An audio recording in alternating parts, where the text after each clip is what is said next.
Hello friends, मेरे YouTube channel में आपका स्वागत है। ये मेरा पहला वीडियो है जो मैं आप लोगों के लिए प्रस्तुत करना चाह रहा हूँ और आशा है आप लोगों को पसंद आएगा और आप मुझे लाइक और सब्सक्राइब करके प्रोत्साहित करेंगे कि मैं आपके लिए इस तरह के वीडियो लाता रहूँ। ये पहला वीडियो मैं फ्यूचर ग्रुप के बारे में बना रहा हूँ क्योंकि फ्यूचर ग्रुप और रिलायंस की जो डील हुई थी उससे पहले बहुत सारे लोग फ्यूचर ग्रुप के शेयर्स एक्वायर करते थे और जब ये रिलायंस के साथ डील की घोषणा हुई तो और भी काफ़ी शेयर होल्डर्स ने इसके शेयर परचेज किए और इसके बाद फ्यूचर ग्रुप और रिलायंस की डील आर्बिट्रेशन में चली गई और काफ़ी लोग इसमें फंस चुके हैं। रोज़ कोई ना कोई खबर इसमें आ रही है कि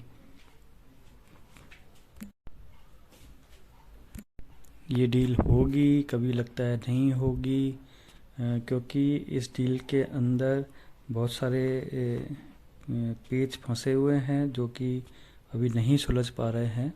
सबसे पहले मैं बता दूं कि ये डील है क्या। जैसा कि आप सब लोगों को मालूम है, फ्यूचर ग्रुप जो कि बहुत बड़ी रिटेल चेन चलाता था बिग बाज़ार के नाम से, जो काफ़ी फेमस था और मुझे आशा है कि आप सब ने बिग बाज़ार में परचेजिंग ज़रूर की होगी। वो बहुत ही सारे लॉन्स में फंस गया था और बैंकरप्सी के कगार पे पहुंच गया था।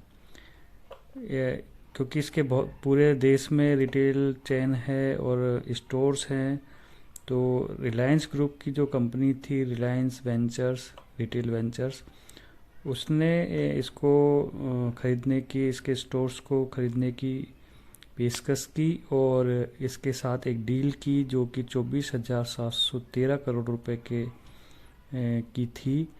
इस डील के अंदर ये था कि फ्यूचर ग्रुप की और भी कई सारी लिस्टेड कंपनियां थी, जैसे कि future consumer, future retail, future life style fashion, future market networks वगैरह वगैरह। उन सब कंपनियों को मर्ज करके एक कंपनी के अंदर लाना था, फ्यूचर एंटरप्राइज लिमिटेड। और इसके लिए शेयर स्वैपिंग रेशो भी डिसाइड हो गए थे अलग अलग कंपनी के, जिसमें कि जैसे FCL के अगर 9 शेयर्स किसी के पास हैं, 10 शेयर किसी के पास है तो उसको FEL के 9 शेयर्स मिलेंगे। FEL यानी फ्यूचर एंटरप्राइज लिमिटेड। इसी तरह से और कंपनियों के लिए भी शेयर स्वैपिंग रेशियो हुए थे और फ्यूचर ग्रुप ने इसके अप्रूवल के लिए शेयर होल्डर्स की मीटिंग बुलाई थी, क्योंकि कोरोना पेंडेमिक चल रहा था तो इन्होंने ये मीटिंग वीडियो कॉन्फ्रेंसिंग के थ्रू बुलाई थी।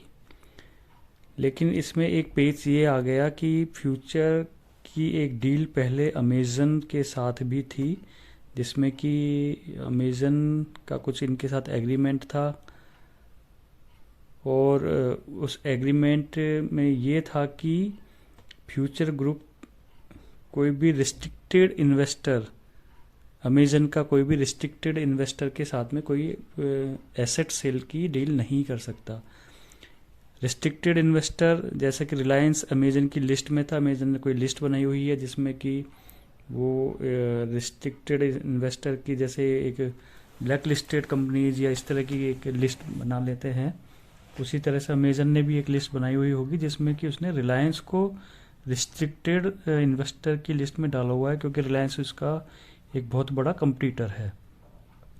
तो उस डील का हवाला देते हुए अमेज़न ने सुप्रीम कोर्ट में और सिंगापुर में फ्यूचर और रिलायंस की डील के अगेंस्ट में अपना विरोध प्रकट किया और एक केस डाल दिया जिसमें ये पूरी डील आर्बिट्रेशन में चली गई। अब 1 साल से ऊपर हो चुका है और बीच बीच में ये खबर आती रहती है, कभी पॉजिटिव खबर आती है, कभी नेगेटिव खबर आती है।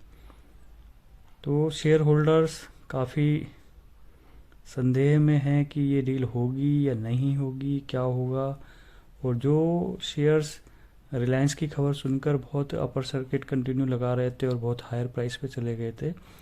बहुत सारे शेयर होल्डर्स ने वहाँ पर इन शेयरों को परचेज किया और वो बुरी तरीके से अब इसमें फंसे हुए हैं। तो मेरा कहना ये है कि अब जैसे जैसे ये टाइम बीत रहा है, कुछ ऐसा लग रहा है कि आज नहीं तो कल ये डील होगी और पक्का होगी। क्योंकि अगर हम पिछली हिस्ट्री देखें तो कहीं भी ऐसा नहीं लगा है कि जो शेयर होल्डर्स के अगेंस्ट में कोई वर्डिक्ट आया हो। जैसा आप लोग पढ़ते ही होंगे कि अमेज़न का इंडिया में काफ़ी उसकी नीतियों का, उसके जो बिजनेस स्ट्रेटजीज़ हैं या पॉलिसीज़ हैं उनका काफ़ी विरोध होता रहा है। दूसरी तरफ Reliance day by day grow कर रहा है और उसका इन्फ्लुएंस भी बढ़ता जा रहा है और बहुत सारे एक्विजिशंस कर रहा है। तो कहीं ना कहीं ऐसा लग रहा है कि आज नहीं तो कल ये डील होनी है।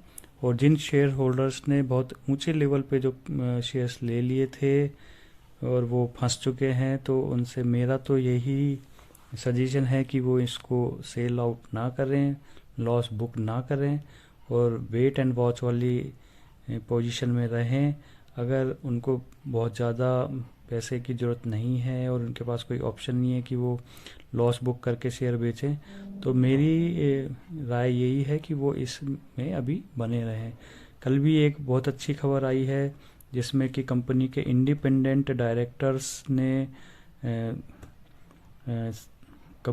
कंपटीशन कमीशन ऑफ इंडिया को ये लिखा है कि जो अमेजन के साथ फ्यूचर की जो डील हुई थी, वो डील खाली एक इन्वेस्टमेंट के टाइप में डील थी, ना कि उसमें अमेजन को ये अधिकार दिए गए थे कि वो फ्यूचर के किसी भी डील पे ऑब्जेक्शन करे या अगर वो उसके एसेट सेल करता है तो उस पर ऑब्जेक्शन करे। ये राइट्स अमेजन को नहीं है। ये मैटर अभी सीसीआई में गया है, वहाँ पे अब देखते हैं क्या होता है और जैसा भी होगा मेरे को तो यही उम्मीद है कि अच्छा ही होगा। इसलिए मेरी राय यही है कि इसमें बने रहना चाहिए। नुकसान तो ऑलरेडी हो ही चुका है, तो बुक ना करें और इसमें बने रहें।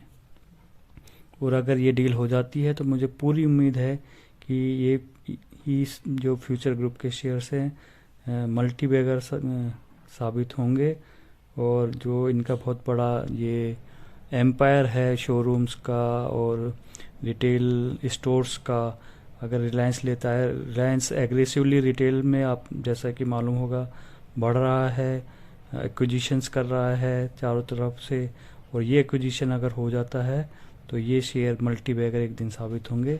ये आप नोट कर लें मेरी बात को।